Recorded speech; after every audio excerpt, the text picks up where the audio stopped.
मग बाबासाहेबांचं नाव आहे जो संविधानाला कारणीभूत आहे त्याला तुम्ही संपवायला निघाले.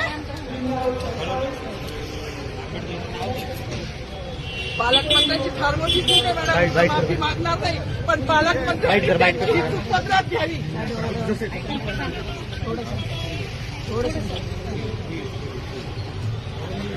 मला मीडियाशी घेणं नाही मॅडम, मला सस्पेंड केलं की वाळूचे गाड्या उपसी मी माफी काम करीन, पण बाबासाहेबांची ओळख पुसून येणार मला सस्पेंड करायचं करू शकता मॅडम. बाबासाहेबाला संपवायचं काम करायचं नाही. 26 जानेवारी 15 ऑगस्ट मध्ये मी नाही मानत, पण लोकशाही मॅडम तुम्ही सुद्धा संविधानामुळे आहात. पालकमंत्री सुद्धा पालकमंत्री संविधानामुळे आहे. कोणताही जाती नाही, सगळी समानता दिली आहे. बाबासाहेबांचं नाव आता तरी भाषणात येईल, मग तरी भाषणात येईल. ज्या लोक संविधानाला लोकशाहीला कारणीभूत त्यांची नावं वारंवार घेतली गेली.